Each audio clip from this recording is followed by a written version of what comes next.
Welcome to the Human Capital Innovations Podcast, your go-to source for personal, professional, and organizational growth and development. We hope you tune in often for all things people management, organizational development and change, organizational leadership, and social impact related. Maximize your personal and organizational potential with Human Capital Innovations Podcast.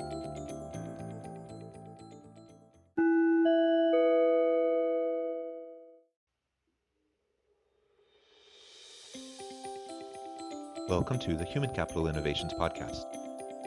In this HCI podcast episode, I talk with Alex Circe about remote engineering management and software development, especially in the COVID-19 context.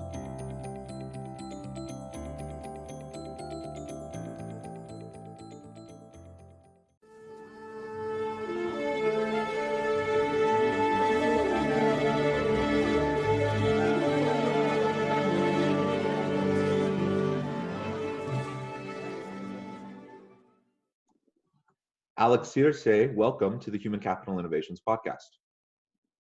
Hi, thank you for inviting me. Yeah, I'm excited to have this conversation today. You are joining us from Romania, which is on the other side of the world. So it's morning for me, it's evening for you. It's a pleasure to have a chance to talk with you. And today we're going to be focusing on your area of specialty and expertise, and that is engineering management and software development. And I'll be picking your brain about doing this remotely in a COVID-19 context and the challenges and opportunities that you faced amidst this situation as an organizational leader and driving home productivity and efficiencies for your people. As we get started, I just wanted to share Alex's bio with everyone. Alex Circe is the co-founder and CEO of WayDev. WayDev is one of the market leaders in the analytics industry. It analyzes code base, PRs, and tickets to help engineering leaders measure and improve their engineering team's performance. In the last 13 years, he's founded and led several other businesses, most of them related to e-commerce space. In the last 10 years, he has been struggling to stay in sync with the progress that his engineering team is making. Because of this, he's created WayDev to help engineering managers gain better visibility into the development process. I think that's awesome. Process efficiencies is a really important aspect of being a high performance team, and creating a good culture within your team as you go through those efficiencies is also very important. I'm super excited to hear your take on all of this, particularly within the COVID context. Anything you would like to add by way of personal background, or how you got to where you're at before we launch into our conversation for today? Yeah, sure. Thank you for this kind introduction. Basically, I started WayDev because I was frustrated to not being able to understand the output of the engineers. I started my first company in 2007, and basically we've launched products each year, and it was really hard to understand the output of the engineers. And at the end of 2016, when I was helping another startup to understand the output of their engineers, I realized we don't have an analytics tool for software development. And this is how I started WayDev, by looking at the graph in GitHub, and decided to build Google Analytics for software development. Yeah, I mean that's really cool. It's a great need, and it's good to see you tackling that space. And I hope you the most success, as you carry forward with this endeavor. So let's talk a little bit more about maybe the technical side of engineering management and software development. So this is not my space. This is not my expertise. Walk us through a little bit about what that looks like, what that process typically is, and then specifically a little bit more about how you're able to help improve that process through WayDev, and then we can move into talking about doing all of this with remote teams in a COVID context and the challenges and opportunities that you face as an organizational leader. Sure. Probably you know as engineers, we are building a lot of things, and we are helping other parts of the companies to sell, to promote, to market all these kind of things. And in software development, we are not yet data driven. We don't have a way to track the output of the engineers. Basically, we started in the 90s with long deadlines, with waterfall method, projects that took 6, 9, 12 months. We adapted in 2000 to agile, to sprints, 2 week sprints, and we moved faster with this agile methodology. But the future is for real-time data and automatic reports directly from the input of your engineers. And this is what we are building. We created a data-driven way of looking at the output of the engineers.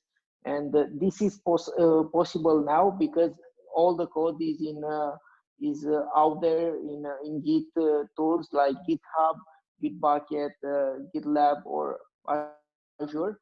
And now it's possible to track what the engineers are doing, and to have automatic reports, and to be able as a manager to look at everything in real time. And this is what we've done.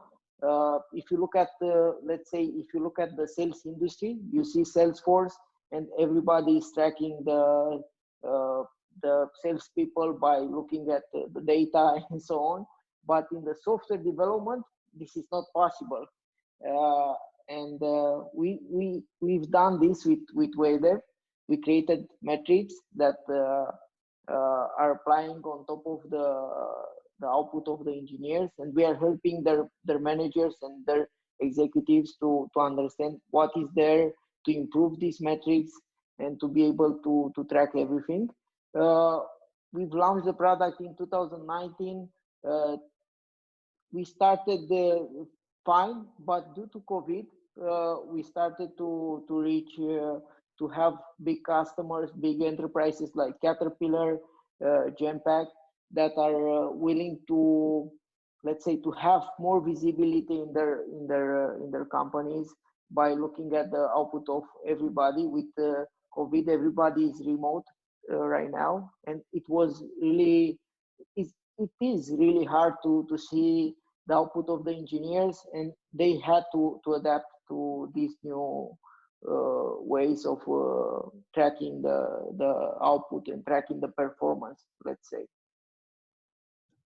Yeah, I mean, that's really interesting. And it's always good to be able to have performance metrics that align with, you know, really what the desired outcomes and the overall strategy and the culture of the organization are.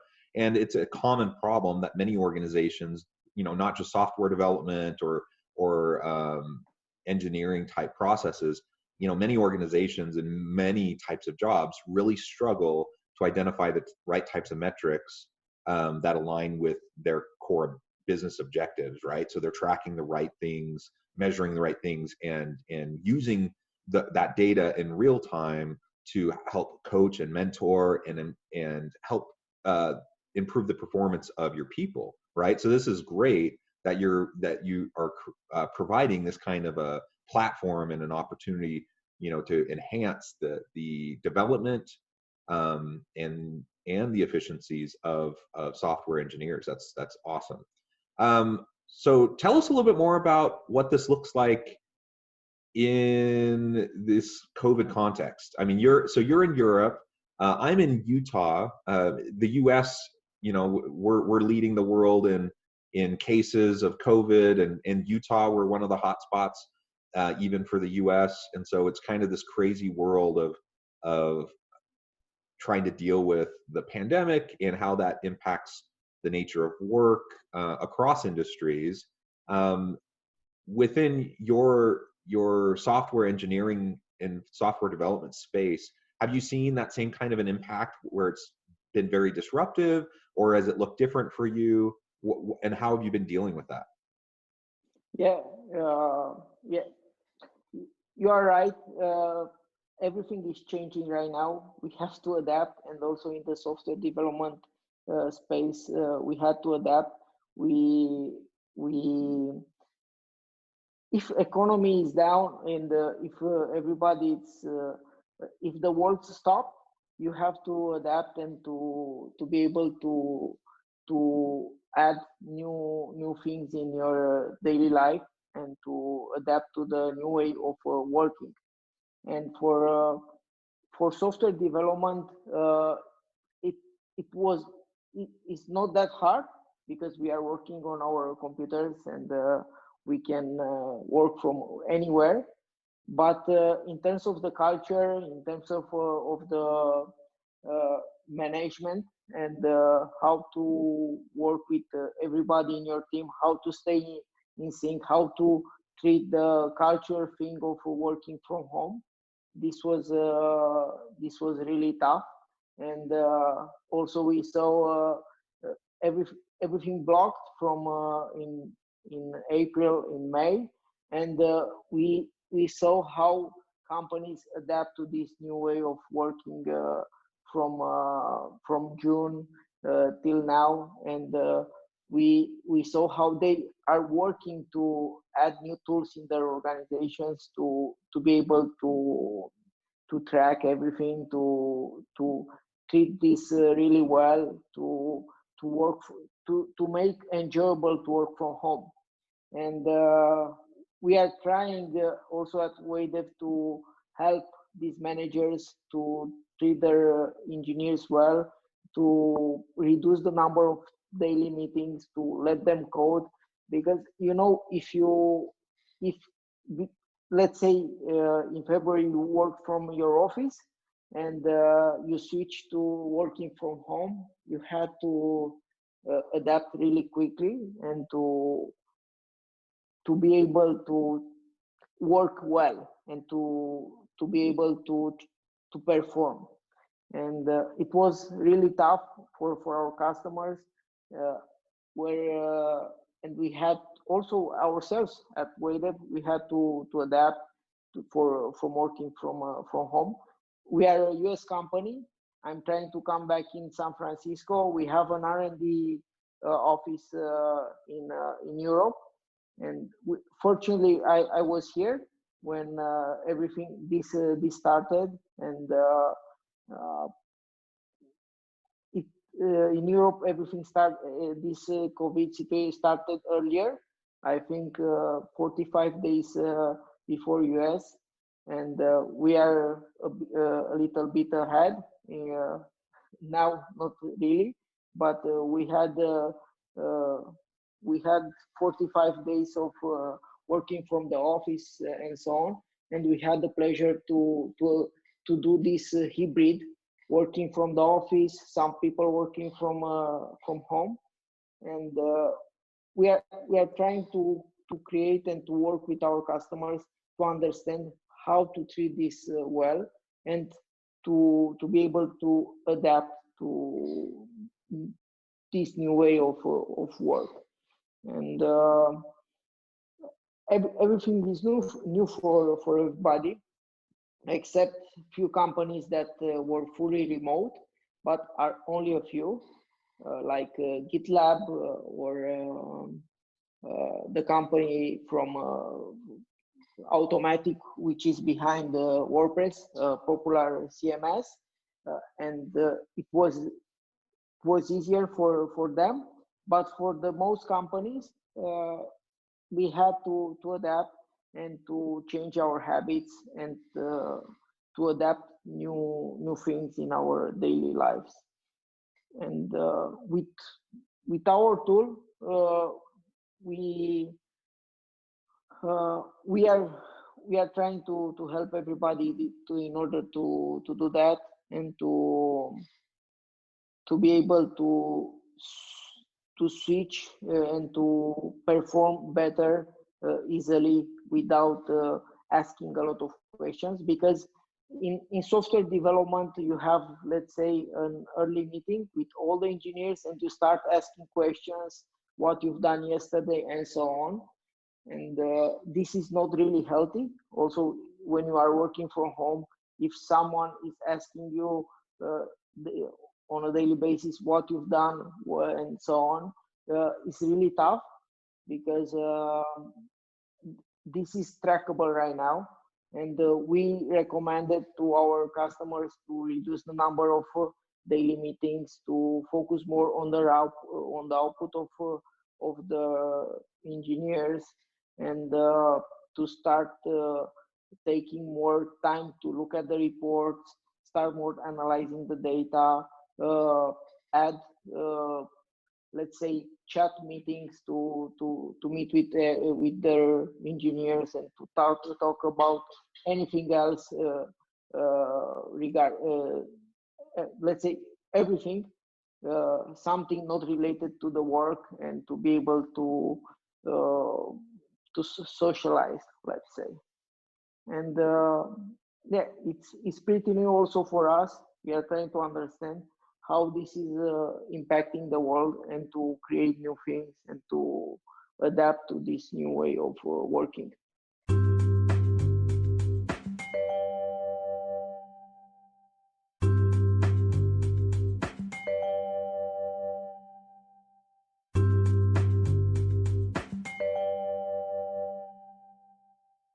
Well, thank you for that overview of how that's impacted your business and the world of software engineers, software design, and you know, it, like you said, it's been a really hard transition for a lot of people. And some types of jobs, it's been a little bit easier than others. If you're predominantly working on your computer in the office, then you know that's easier transition to make to virtual work, and we have technologies to allow us to do um, to have virtual meetings in real time, and other ways to continue to collaborate.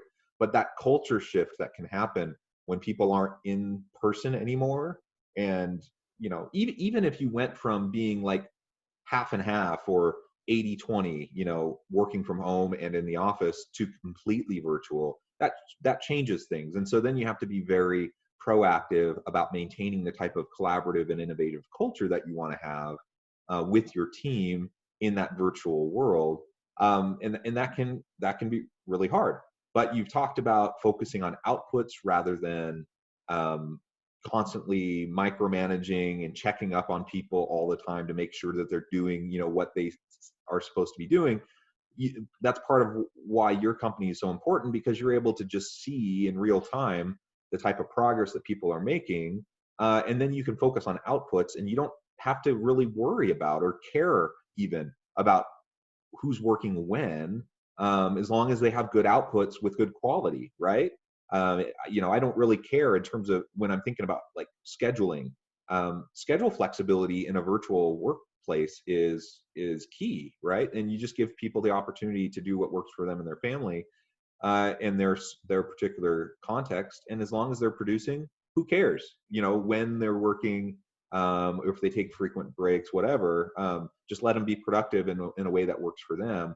But there are technologies that allow us to monitor that without having to have endless check-in meetings constantly, where people just feel, you know, the pressure of constantly having to defend their existence, you know, for continuing to be an employee of the organization, even though they're virtual. So that's kind of what I heard you saying as you were describing the current situation. So I'm curious if you could talk a little bit more about like some of the specific things you've tried to do with your organization to maintain that kind of collaborative culture with your team, so that they can continue, you know, to work on their stuff. They get their assignments and they work on their own projects and their own pieces, but that they also still have to collaborate, and they still have to find ways to work together in effective ways, and still push the envelope and innovate. So what are some ways that you've worked with your team remotely to do that? Yeah, exactly. You are right. And let me show you some of the things we've done. We don't know if we are unique or something like that, but we adapted to this new way. And what we've done, we've reduced the number of meetings for the work purpose, let's say. And we have a daily meeting at in 1 o'clock, let's say, we are talking about half an hour or 1 hour, but not related work. This is that lunch break, and we are talking about anything else. And regarding work, what we've done, we are meeting in the like Monday morning, and we are planning the week ahead. We are adding all the things, all the goals, what we would like to achieve in that week, and we are meeting again at the end of the week, Friday, and we are looking at what we've done, and we are analyzing if we were able to finish our task and being able to deploy what we've talked in Monday.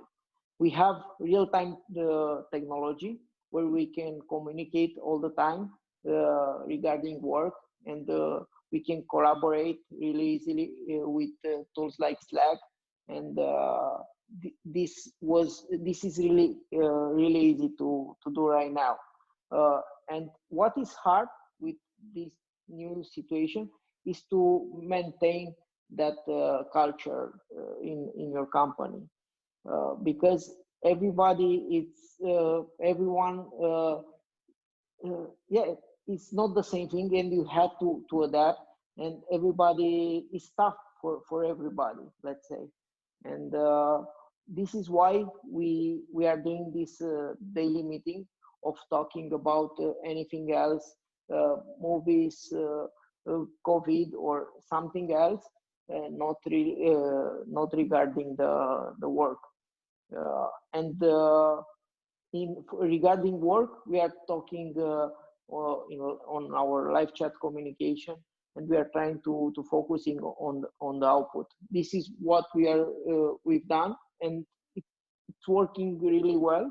Probably for the companies that are switching to this new remote work, they saw some productivity in the first month, but this will decrease over time, because working from home is not easy, and you have to adapt. You need to be happy, you need to enjoy, to have passion of working from home. And this is why we are promoting for any company to spend half an hour, 1 hour, if not daily, 2 or 3 times a week, talking about themselves, what they are doing, how they are adapting to this, and to socialize. This is what we are recommending. And regarding work, if they are doing this, if they are planning well, and they are planning well what they have to do in that week, everything will work. Probably you'll have good weeks, bad weeks, but you have to adapt and to work fine. I heard about companies that have 2 meetings a day, checking in the morning, checking in the evening, which we don't recommend this, because adding a lot of friction in your daily work, this will not work. Because when you close after the meeting, you can do whatever you want. And if that employer is not focusing on work, this will not be good for the company. You have to measure to measure everything, but give freedom to everybody. This is what we are recommending for this new COVID-19 situation. Yeah, how I understand what you are doing is that you're providing a non-intrusive way to measure, right? To measure output without having to disrupt the work that people are doing and to disrupt the flow of work. So if you're constantly having to do check-in meetings, I mean, like you said, to a certain extent, you do need to check in with each other. You do need to have meetings where you're collaborating. You do have to do those types of things. But if the sole purpose of the meeting is the beginning of the day check in, end of the day check out, making sure everyone's doing what they're supposed to be doing, that's disruptive. It's micromanaging. It's not showing trust in your people, and it's just disruptive and breaks up the productivity of your people. So having a non-disruptive kind of an approach where you can still, monitor key performance indicators, and you can still have discussions with people who may not be meeting output, thresholds. Then you can have development conversations, and you can have mentoring and coaching conversations as needed, but you don't have to subject everybody, twice a day, to have these check-in meetings. That just sounds crazy to me. But like you said, it's not uncommon right now. There are so many organizations doing things like that and having these constant check-ins.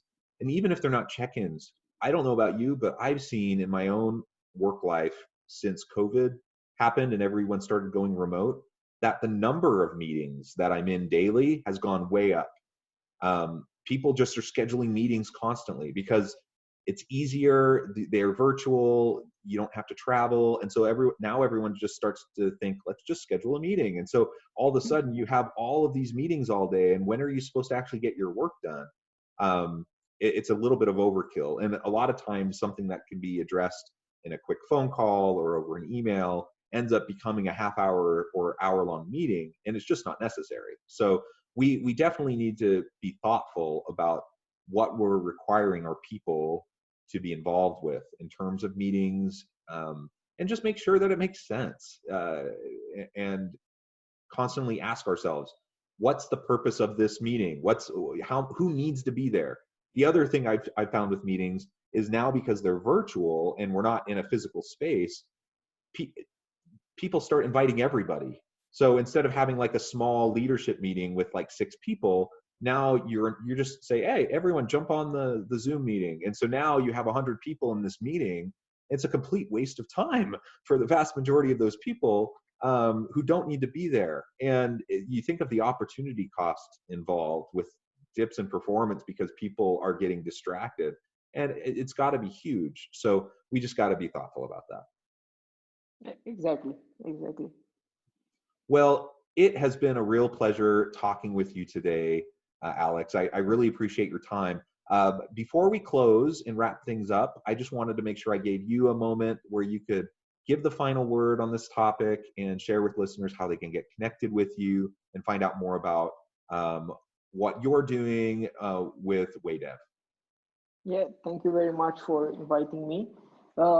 If they want to see our innovation and what we are doing, and if they are in our target, if they are engineering leaders, they can check out waydev.co.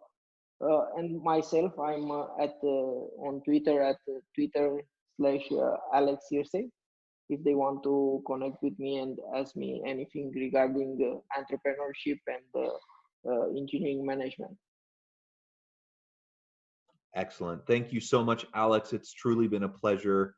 I always love connecting with professionals in areas outside of my expertise. So that's been a pleasure. But also connecting with people internationally who are doing really great, important work. And so I wish you the best as you continue with your work at WayDev. And I hope all the listeners will reach out, get connected, find ways to see if Alex might be able to help you in your organization. And as always, I hope everyone can stay healthy and safe, that you can find meaning and purpose at work each and every day. And I hope you all have a great week.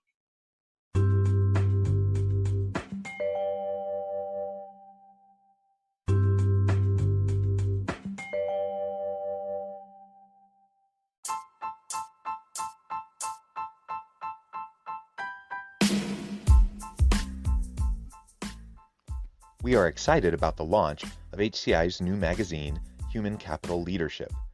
Human Capital Leadership is a free, interactive e-magazine designed to help individuals, leaders, and organizations find innovative approaches to maximize their human capital potential. We will be publishing issues quarterly in August, November, February, and May. Check out the first issue and let us know what you think.